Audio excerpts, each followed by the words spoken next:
On va parler du périmètre des polygones et comment les mesurer. Donc, la formule est toute simple. J'additionne tous les côtés.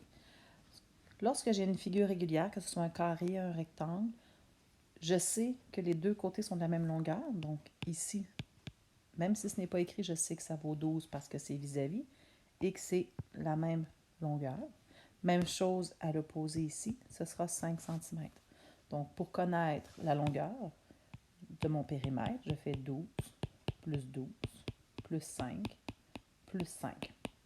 Donc, ça me fait 34 cm. Les centimètres ici, c'est très important de le préciser puisque mon unité de mesure est le centimètre. Si je n'écris pas l'unité de mesure, je peux être pénalisée. Attention, si les mesures ne sont pas de la même unité de mesure, tu dois les transformer. Ici, mon unité, c'est le millimètre et ici, le centimètre. Donc, je dois m'assurer d'avoir la même unité.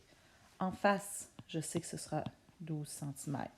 50 mm, si je le mets en centimètres, je sais que ça me donnera 5 cm. Donc ici aussi, ce sera 5 cm.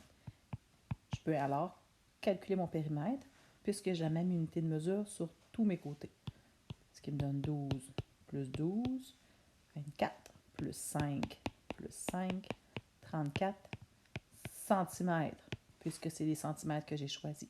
J'aurais pu aussi transformer mon 12 cm en millimètres, qui me donnait 120, mais ça me faisait des chiffres plus gros à manipuler. Donc, c'est pour ça que je l'ai transformé en centimètres, mais ça aurait été aussi bon.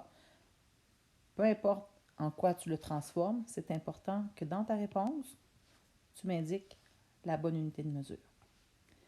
Que faire si les données ne sont pas inscrites? Parfois, tu vas avoir une figure géométrique et il va te manquer des données. Donc, c'est à toi de vérifier. Ici, si je continue le pointillé, c'est un peu comme si j'avais un rectangle comme ça.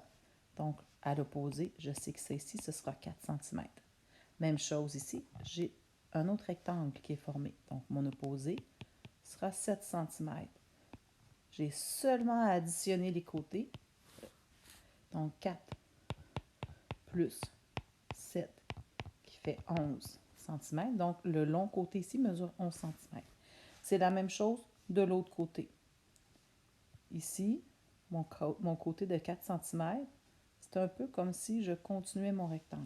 Donc, ici, j'aurais 4 cm. Même chose ici, je me retrouve avec un carré.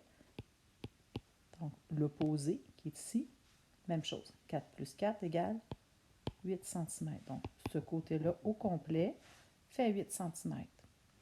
Maintenant, je suis capable de mesurer mon périmètre en additionnant tous mes côtés. Ce qui me donne 4 plus 4 plus 7 plus 4 plus 11 plus 8. Donc, je calcule mon périmètre en additionnant tous mes nombres.